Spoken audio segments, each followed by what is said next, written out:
주의 상태로 탁 흥분이 돼야 됩니다. 근데 우리 아이들은 이게 이렇게 느리게 올라가요. 저각성 상태라서. 그래서 최적의 상태가 되지 않았기 때문에 예를 들어서 어머니께서 심부름을 시키셨어요. 예? 뭘 사가지고 오라고 시킬 수도 있고 쓰레기 버리고 와라 시키실 수도 있어요. 가다가 최적 상태가 안 되니까 딴 거에 보면 딴 거에 또 정신이 팔리는 거예요. 그걸 기억을 못해요. 예. 그런데 어머니들께서는 얘가 말을 안 듣는다. 그리고 야단을 치시니까 아이는 억울한 거예요. 자기가 일부러 그런 건 아닌데. 예. 그래서 이거를 탁 올려주는 게 사실은 약물의 기능이기도 합니다. 예. 저각성 상태가 있고요. 예. 근데 어른들은 아무 문제가 없는 어른들은 스스로 조절하죠. 내가 아침에 정신 막지 않아 커피 마시거나 그렇죠? 좀 잠을 깨려고 왔다 갔다 하거나 이러기도 하시죠. 예. 그래서 이런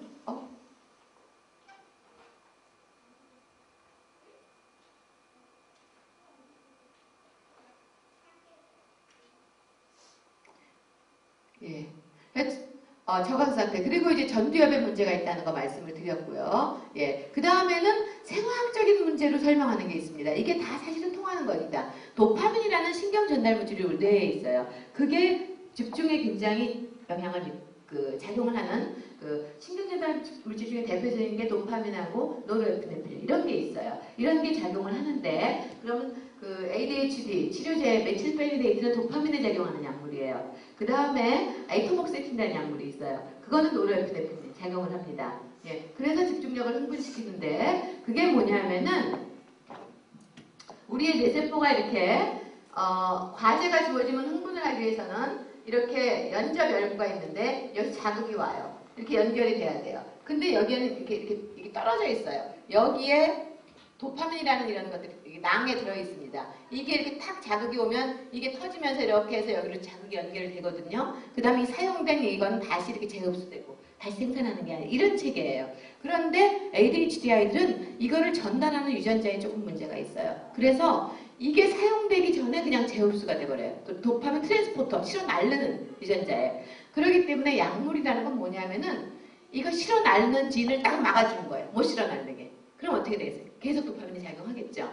그래서 바로 이 정말로 ADHD 아이들이 메틸페니데이트나 콘서타를 사용하게 되면은 사실 크게 부작용이 없고 이게 뭐 4시간 이후에 혹은 12시간 이후에 약물이 없어진다 이렇게 효과가 그렇게 말씀 들으셨잖아요. 그게 이 도파민 트랜스포진을 딱 막아주는 거예요. 더 어떤 영향을 주는 게 아니라 항정식도 약물 같이 그렇기 때문에 정말 ADHD에도 도움이 될 수가 있습니다. 그래서 그게 작용하게 만들고 집중력이 흥분시키는 겁니다. 단지 부작용은 식욕이 좀 떨어지고 잠을 못 자는 거죠. 왜냐하면 잠잘 때 되면 이게 흥분이 떨어져야 되는데 계속 각성 상태가 유지되는 거예요. 어떤 아이들에 따라서 좀 예민한 아이들 그게 그러니까 그럴 때는 에이토목세틴이라는 약물 그거는 도파민에 작용하는 게 아니기 때문에 수면 문제가 없습니다. 예. 한 80%는 그런 게 효과적이다 이렇게 생각하시면 되고요. 그래서 저도 사실 심리학자입니다. 그렇기 때문에 저는 약물 치료랑은 관련 없습니다. 걱정이 되실까 봐 이런 말씀 드리는 거고요. 저는 그렇지 않고 비약물 치료를 하는 그걸 조금 이따 말씀드릴 겁니다. 예. 그래서 유전적인 요인도 있어요. 사실은 부모가 나 형제 중에 ADHD인 경우가 많으면 아이들도 ADHD인 경우가 높습니다. 실제요, 연구 결과는 제가 지지난주에 미국 소아정신의학회 보스턴에 다녀왔습니다. 그런데 그리고 2달간은 암스테르담에서 유럽 ADHD 학회 회장님이신 서전트 교수 밑에서 제가 또 2달간 연구하고 왔는데요. 유럽이나 미국이나 다 마찬가지로 ADHD의 유전 지수, 유전율은 0.8입니다. 굉장히 높습니다. 사실은. 그렇다고 반드시 나타나는 건 아니에요. 그런 유전자를 가지고 있다라도 다른 여러 가지가 작용해서 나타나는 거지. 우리가 혈액형, 맨델 법칙처럼, 맨델, 엄마 아빠가 A형, O형, A형 이렇게 나타나는 건 아니에요. 그래서 그렇게 걱정하실 필요는 없지만 이만큼 유전적인 소인이 높구나. 그래서 이 아이가 지금 산만한 문제 때문에 걱정이 돼서 데리고 오셨는데 아빠도 좀 어렸을 때 그러셨다고 그러더라. 그럴 경우에는 조금 치료를 받으시는 게 좋습니다. 유전적인 소인을 가지고 있기 때문이죠. 네. 네, 그래서 이런 대표적인 신경심리 검사를 통해서 우리가 이제 평가를 할 수 있습니다. 그건 이따가 나중에 설명을 드리겠습니다. 그래서 평가를 어떻게 하느냐.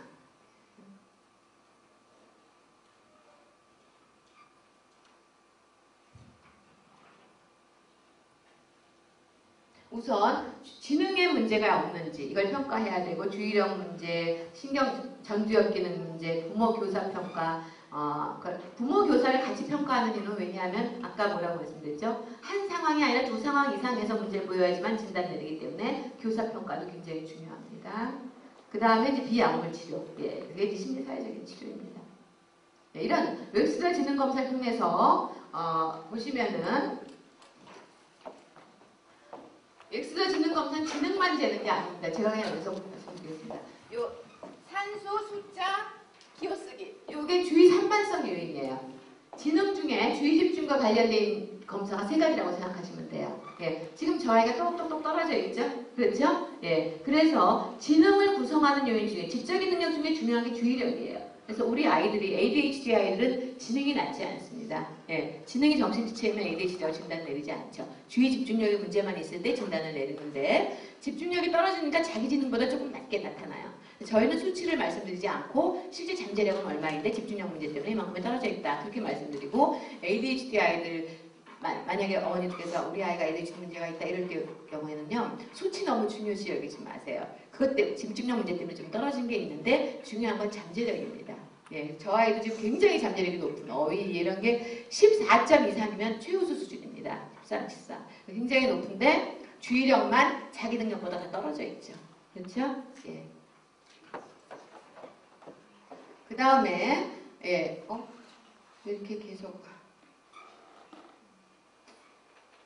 죄송합니다. 이게 제 컴퓨터가 아니고 그래서 예. 그 다음에 집중력에 정말 문제가 있는지 알아보는 제가 처음에 늦게 오신 분은 안 들으셨겠지만 제가 서울대학병원에서 주의력 결핍장애 전공으로 있고요. 그 다음에 제 전공 쪽이고 주의력 결핍장 비약물 치료고 우리나라의 ADHD 클리닉과 학습장애 클리닉은 사실 제가 제일 먼저 담당을 했습니다.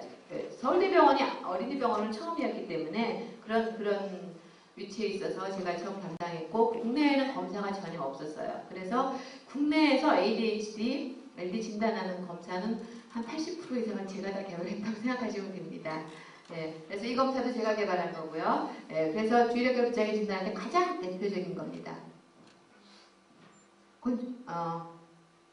시각적인 주의력과 청각적인 주의력을 같이 평가를 합니다. 어떤 아이들은 안 보는 것 같은데도 다 되고 청각적인 것만 집중이 안 되는 아이가 있고 어떤 아이들은 자기가 물건 어디다 놨는지 그런 것도 제대로 모르고 남이 뭘 떨어뜨리고 막 밟고 지나가고 그래서 친구들이 막 너 내 거 왜 밟느냐고 막 싸움 일어나고 네, 시각적으로 부실한 애들도 있고 두 가지가 다 안 좋은 아이들도 있고 그럽니다. 그래서 시각, 청각, 주의력을 평가하는 그런 검사고요. 그래서 70점 이상 오르면 이제 부주의하고 충동적이고 뭐 주의력의 기복이 심하다 이런 걸 이제 알 수 있습니다. 그 다음에 전두엽 실행 이런 겁니다. 이 충동성 알아보는 거예요. 자, 저 왼쪽과 똑같은 나무를 찾는 거예요. 집중을 잘해야 되겠죠. 그렇죠? 그래서 ADHD 아이의 특성은요. 그걸 뭐라고 말씀드리면 스피드, 애큐러시, 트레이드 오프라고 해요. 그러니까 속도와 정확성을 잘 타협을 해야 돼요. 그래서 적절히 빨리 하면서도 정확하게 찾아야 되는데 우리의 ADHD 아이들은 속도는 빠른데 오류수가 많아요. 예, 제대로. 예. 그리고 정상 아이들은 속도는 적절하면서 오류수는 가능한 한 줄이게 되죠. 그 다음에 근데 ADHD면서도 불안한 아이들은 실수하는 거 두려워하는 아이들도 있어요. 내가 자꾸 실수하다 보니까.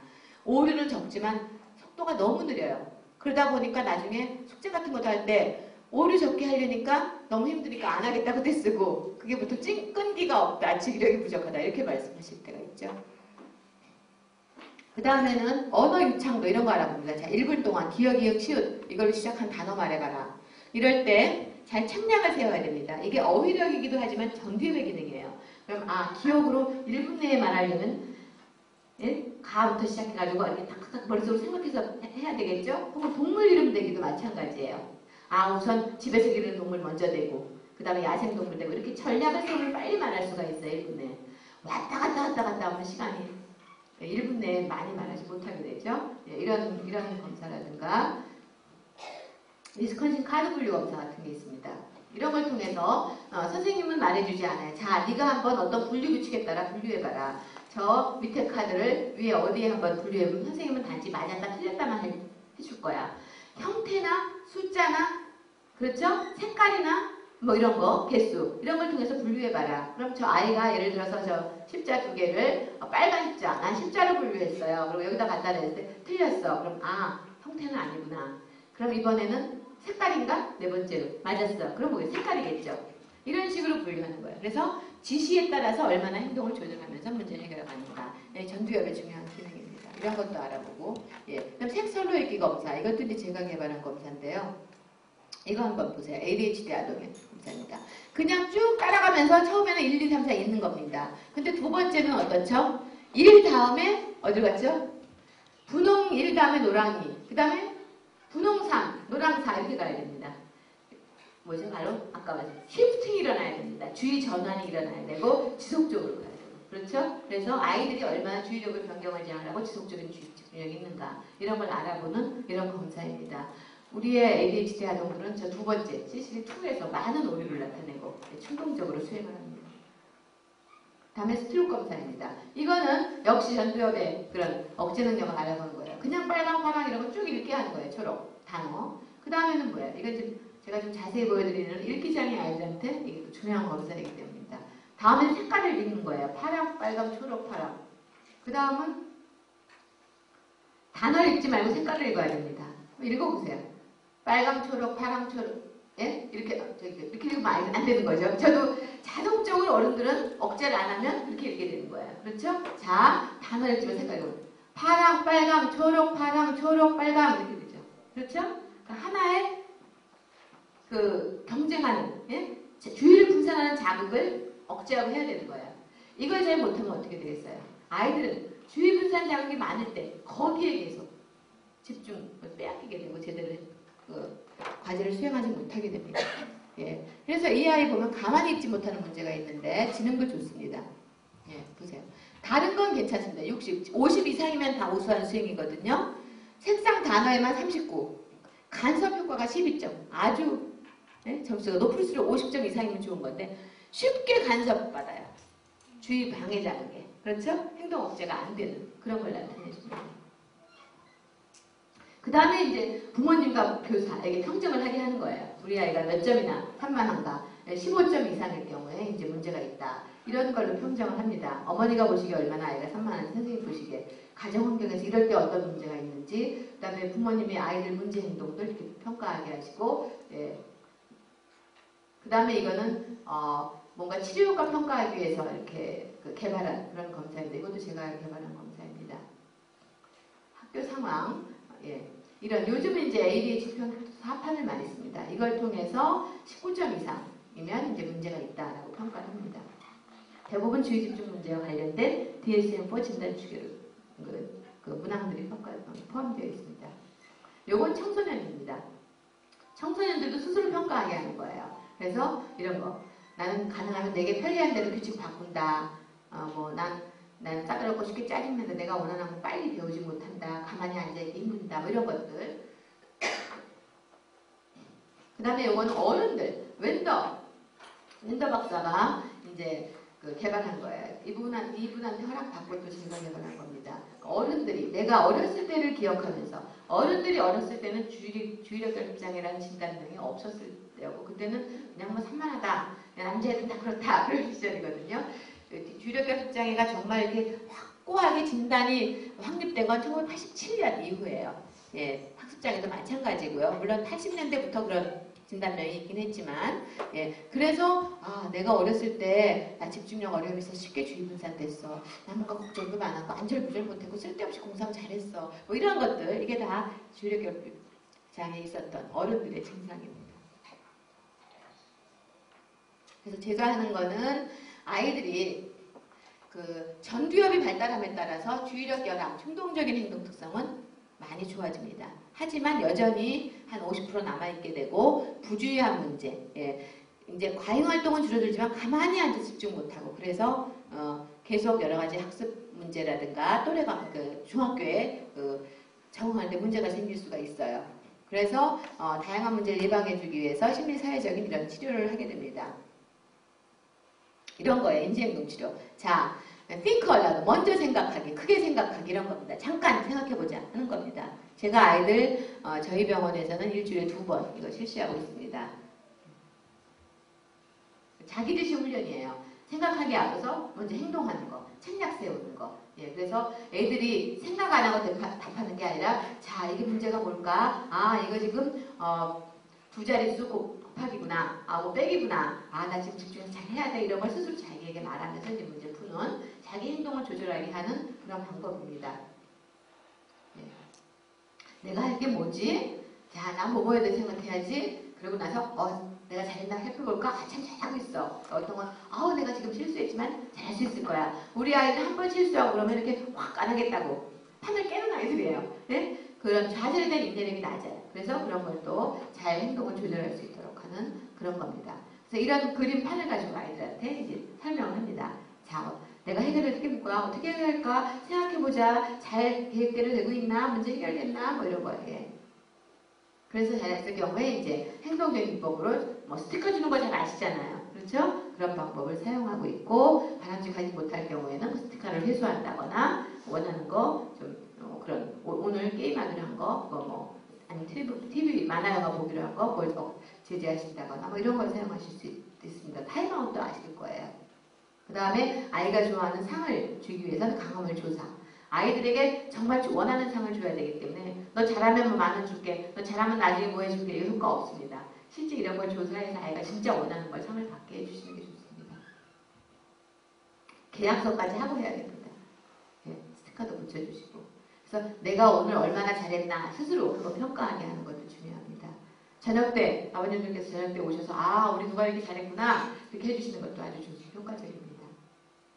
그 다음에 아이들이 간혹 분노 조절 못하죠. 그렇죠? 예, 그런 문제 때문에 형제 간의 문제, 또래 간의 문제 많이 생기죠. 예, 이런 거예요. 그래서 분노 조절도 어떤 때 화가 날 때 몸에 어떤 반응 보이지? 그냥 씩씩거리게 되고요. 주먹이 붉은져지고요. 그래, 그때 어떤 생각 들어서 내가 가서 패줘야지. 막 이런 거예요. 이런 애들이 만약에 이렇게 했다면은 자, 그래서 어떻게 행동했어? 그래서 했더니 야단 맞았다. 뭐 이렇게 되면 자, 그런 상황이 다시 일어난다면 다르게 행동할 수 없을까? 한번 우리 다르게 행동할 수 있는 거 3가지 생각해보자. 그 다음에 그걸 엄마랑 선생님이랑 역할놀이를 하면서 그래 잘했어. 나중에 한번 그런 상황에서 그렇게 해보자. 이렇게 하는 겁니다. 그래서 대부분 어머니들한테 애가 어떤 상황에서 분노 반응을 많이 보이는지 적어보시게 하고 그걸 치료진이 같이 연습을 하게 됩니다. 애들한테는 곰돌이법을 써요. 자, 화나게 하는 거 적어보세요. 그때 어떻게 했을까? 그럴 때는 멈춰. 예, 빨간 파란 신호등이에요. 자, 빨간 신호등에 건너가면 어떻게 될까? 다쳐요. 그렇지? 그때 화가 나면 너도 마음이 좋지가 않고 야단 맞을 수 있어. 자, 노란 신호등은 어떻게 해야 되지? 기다려야 돼요. 기다리는 동안 생각해보자. 그래서 어느 방법이 좋을까? 그 다음에 그래, 그거 한번 해보자. 가세요. 그리고 초록색 곰돌이 길 건너면 되는 거예요. 그런 걸 이제 아이들한테 훈련을 시킵니다. 시간이 없기 때문에 자세히 말씀드릴 수는 없고요. 어떤 아이들은 이완 훈련. 화날 때 캄다운 하는 거예요. 저기 어머니들 마찬가지예요. 부부싸움 할 때. 화날 때는 싸우지 마세요. 너무 화가 날 때. 잠깐 내가 지금 너무 화가 나서 내가 오히려 안 좋을 것 같아. 조금 참고 조금 이따 얘기하자. 이렇게 아이들한테도 마찬가지입니다. 그래서 아이들 이완 훈련 같은 것도 시키는 게 좋습니다. 이런 교육적 개입은 주로 학교에서 문제가 있을 때, 그래서 선생님들한테 부탁하시는 게 좋습니다. 가능한 한 앞자리에 앉히고 창가에서 멀리 앉히고 가능한 집중 잘하는 아이들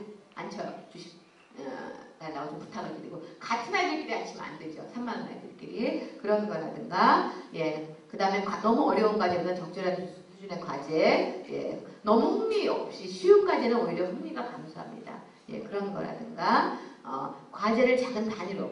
아이들은 그냥 1시간 동안 해라 그러면 우리 아이들 못해요. 10분밖에 집중 못하는 애를 30분 하게 하면 못하죠. 우선 너 15분만 집중해라. 이렇게 나눠주는 거예요. 잘했어. 그 다음에 이렇게 올려가는 게 좋습니다. 예. 그 다음에 지시는 짧게. 학교 갔다 와서 빨리 손 씻고 가방 갖다 놓고 밥 먹고 숙제해라. 4개. 아이들 집중 못합니다. 예, 갖다 손 씻고 나와라. 조금, 예, 이런 식으로 나눠야 2개씩. 그럼 아이들 잘했어. 예, 그렇게 칭찬해 주시면서 하시는 게 좋습니다. 예. 그리고 뭐 또래 도움을 줄 수 있는 또래 짝 짓는 것도 좋고 뭐 이런 게 있는데, 우리나라에서는 이럴 때 또 특혜를 준다고 어머니들 또 다른 어머니들이 불평하실 수도 있어요. 학교 선생님이 이렇게 해주시면. 외국에서는 이게 참 가능한데요. 예, 실제 외국에서는 아이들이 더 여분의 시간이 필요한지 적어내라고 되어 있습니다. 읽기 장애가 있습니까? 그럼 아이들 시험할 때 다른 애들은 1시간이나 1시간 반 줍니다. 그래야지 그게 사실 페어한 거죠. 그렇죠? 네. 그래서 애들이 또 사회 문제가 있기 때문에 사회기술 훈련을 시킵니다. 예, 그래서 저는 또 일주일에 2번씩 방과 후에 이거 시키고 있습니다. 1시간 20분씩 하고 어떤 걸 가르쳤는지 어머니들께 설명드리고 집에 가서 좀 도움을 그걸 훈련시켜달라고 또 부탁을 드립니다. 친구 사귀기, 친구 어울리기, 친구 대화 기술, 부정적인 결과 기분 좋게 받아들이기. 결코 지는 거 못 받아들여서 엄마 아빠랑 게임하다가도 이길 때까지 하자고 떼쓰잖아요. 그런 거 멋진 패자 되기. 그게 더 멋있는 거야. 떼써서 이기는 것보다. 예, 그런 거라든가 자기 생각, 감정 표현하기, 놀리는 거에 대처하기, 뭐 이런 거, 미안하다, 고맙다, 이런 거 표현하기, 거절하기, 뭐 이런 걸 다 하고 수료증까지 줍니다. 지금 저희가 하고 있습니다. 예, 일주일에 화요일, 목요일 저녁때. 그리고 이제 부모 교육을 합니다. 이걸 통해서 아까 약물 치료가 도움이 되지만 저녁 때 하면 잠을 못 잔다고 했잖아요. 그래서 저녁 때 주로 아이들이 방과 후에 숙제도 하고 뭐 해야 될 게 많아요. 학원 갔다 오면. 그래서 저녁 때 어머니가 제가 했던 이런 치료자가 하는 역할을 하시도록 저희가 부모 교육을 시킵니다. 지금 제가 다음 주부터 시작을 하는데 9번 해서 아이들에게 긍정적인 부모-자녀 관계 맺고 적극적으로 지시하고 아이들에게 바람직한 행동에 대해 칭찬하고 자기 지시 훈련 가르치고 뭐 이런 것들을 9번 저희가 훈련을 시키고 있습니다. 그 다음에 뭐 미술이나 정서적인 문제 특히 있을 때 이런 기타 시민사회적인 치료가 사용되기도 합니다. 그런데 중요한 것은 ADHD 아동에게 가장 중요한 치료는 인지행동 치료입니다. 놀이치료, 미술치료, 음악치료 도움은 될 수 있지만 핵심적인 치료는 아니에요. ADHD가 있으면서 뭐 우울이나 불안이나 틱이나 이런 게 같이 있을 경우에는 이런 놀이치료 이런 게 도움이 됩니다. 하지만 주의력 결핍 문제를 하려면 기본적으로 인지행동 치료와 부모 교육을 같이 받으시는 게 좋습니다. 그리고 필요에 따라서 약물도 이제 필요합니다. 그 다음에 이 학습장애아에 대해서만 간단히 말씀드리겠습니다. 거의 다 설명을 드렸기 때문에 다 아실 거고요. 학습장애라는 거는 머리가 나빠서 지능 정신지체라서 학습에 문제가 있으면 제가 학습장애라고 안 그러고 학습지신화라고 합니다.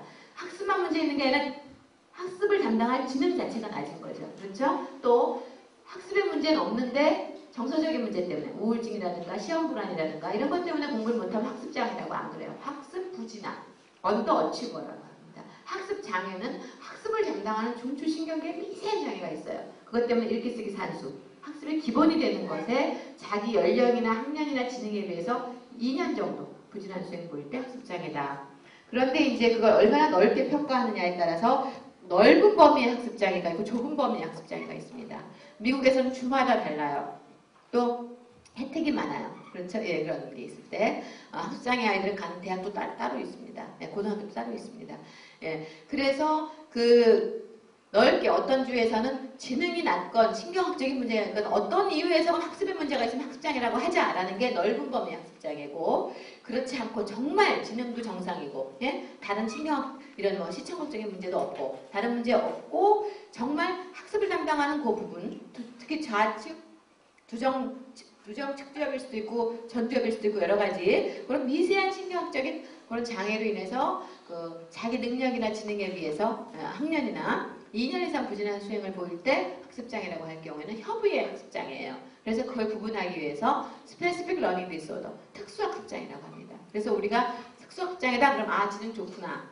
이게 120, 130 나옵니다. 그걸 알 수가 있습니다. 근데 그 부분에 아주 미세한 문제가 있는 거예요. 부모님이 잘못해서 그런 문제 생긴 거 아닙니다. ADHD도 마찬가지예요. 부모님이 잘못해서 그런 문제 생긴 게 아니라 그런 부분에 미세한 아까 말씀드린 소프트웨어가 이상이 있다고 생각하시면 돼요. 약간 어떤 경우는 또 구조적인 문제가 약간 있는 아이들도 있습니다.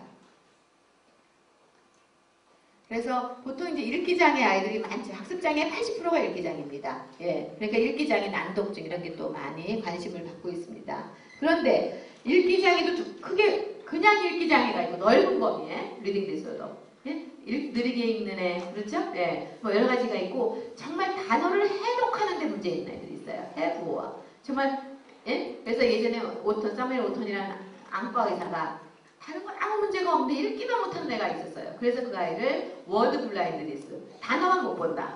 그렇게 했어요. 그래서 안과 의사가 처음에 그런 말을 붙였습니다. 난독증이라는 말을. 그래서 그런 난독증은 아주 읽기장애 중에 또 일부분이에요. 예. 그렇지만 난독증이 아니래도 이렇게 문제 있는 아이들이 있습니다. 그래서 좁은 의미의 난독증은 단어 인식, 단어를 정확하게 읽지 못하는 거고, 넓은 의미는 단어 인식 이외에 철자, 작문과 가래 독해 능력의 문제, 뭔가 구어 사용의 문제까지 다 포함을 시키고 있습니다. 예. 그래서 읽기장애는 설명드렸어요. 그 읽기 능력이 평가된 검사에서 자기 생활 연령, 지능, 나이에 비해서 한 2년 이상 부진할 때입니다. 예, 그런데 설명드렸지만 ADHD 문제가 조사되기 때문에 읽는 데 자꾸 오류가 있고 실제 읽어보면 정확히 읽을 수 있는 나이는 학습장애라고 안 그럽니다. 읽기장애라고 안 그래요. ADHD 충동성 때문에 그래요. 예.